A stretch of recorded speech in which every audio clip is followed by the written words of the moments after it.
Hello दोस्तों, मैं अमित कुमार फिर से एक नए शब्द के साथ हाजिर हूँ। देखते हैं आज का जो हमारे शब्द हैं वो कौन कौन से हैं। सुपर मून, ब्लड मून एवं ब्लू मून, तीनों को हम एक साथ समझते हैं। इनकी परिभाषा देख लें सबसे पहले।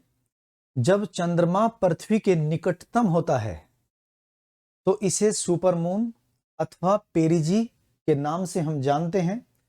जैसा कि आप लोग जानते हैं, ब्रह्मांडीय नियम के अनुसार कोई भी ग्रह या उपग्रह जब अपने, यदि मैं ग्रह की बात करूं तो सूर्य के चारों ओर, यदि उपग्रह की बात करूं तो ग्रह के चारों ओर जब चक्कर लगाता है तो केपलर के पहले नियम के अनुसार उसकी जो कक्षा है वो एकदम वृत्तीय नहीं है, सर्किल में नहीं है, वो एलिप्टिकल है, दीर्घवृत्तीय है।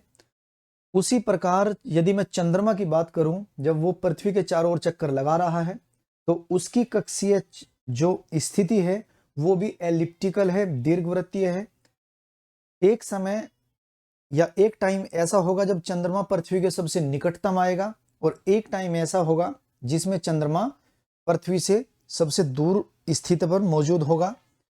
वहीं जब चंद्रमा पृथ्वी के सबसे निकटतम होता है तो उस दौरान जो घटना घटती है, जिसको हम जिस नाम से जानते हैं उसको कहते हैं सुपरमून। दूसरा, वहीं क्रम से जब 4 पूर्ण चंद्र ग्रहण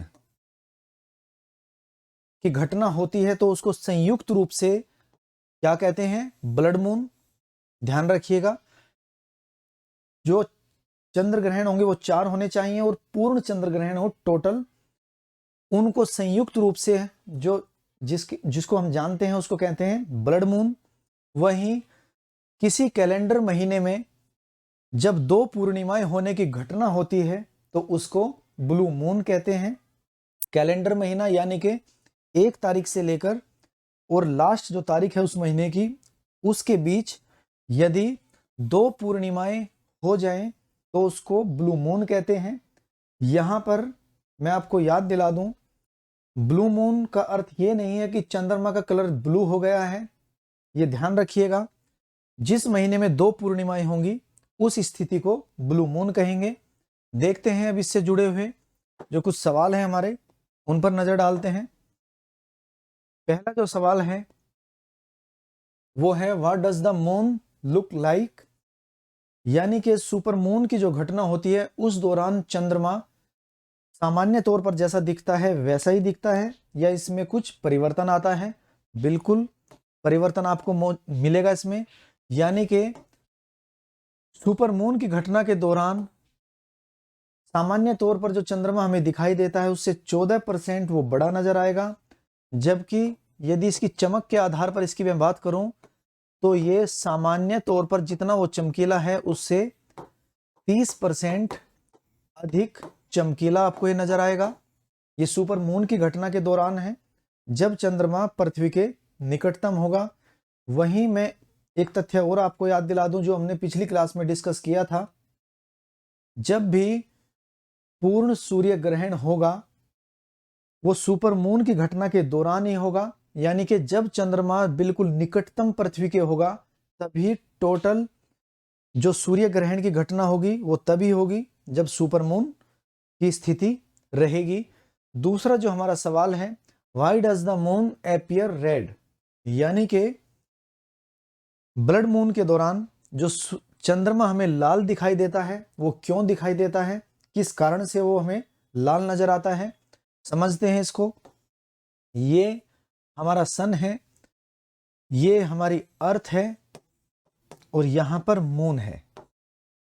ध्यान दीजिए, यानी कि जब पूर्णिमा होगी या मैं कहूं जब टोटल चंद्र ग्रहण होगा उस स्थिति में सूर्य और चंद्रमा के बीच में अर्थ रहेगी और पृथ्वी जो है चंद्रमा को पूरी तरह से अपनी छाया में ढक लेगी, और इसकी जब प्रति छाया चंद्रमा पर पड़ेगी तो उस दौरान हमें चंद्रमा लाल नजर आएगा।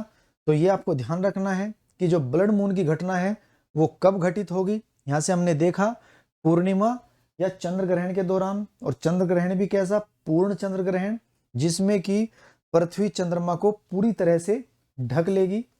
तो यहां पर हमने समझा है सुपर मून, ब्लड मून और ब्लू मून को। अब यहां तक जो हमने चीजें समझी हैं,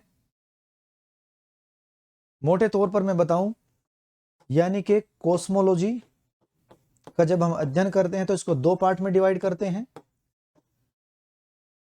एस्ट्रोनॉमी और ज्योग्राफी।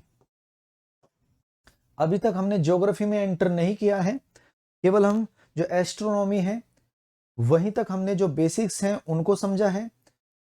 यदि मैं आपको बताऊं कि जो सिविल सर्विसेज का मेंस का पेपर है, ज्योग्राफी का जो फर्स्ट पेपर है जीएस फर्स्ट में, एस्ट्रोनॉमी से सवाल डायरेक्ट नहीं आते हैं, लेकिन प्रीलिम्स में यहां से सवाल बनते हैं। तो एस्ट्रोनॉमी को हमने अभी समझा है। अब हम जो मूव करेंगे वो जो हमारी कोर ज्योग्राफी है उस तरफ हमारा अब मूवमेंट होगा अगली क्लास से। ज्योग्राफी में हम एंटर करने जा रहे हैं। अभी तक हमने एस्ट्रोनॉमी से रिलेटेड जो बेसिक्स हैं उन्हीं को समझा है। तो चलिए अगली क्लास में मिलते हैं ज्योग्राफी में एंट्री करते हुए एक नए शब्द के साथ। कल हमारी फिर मुलाकात होगी, तब तक अपना ध्यान रखिए। थैंक यू, धन्यवाद।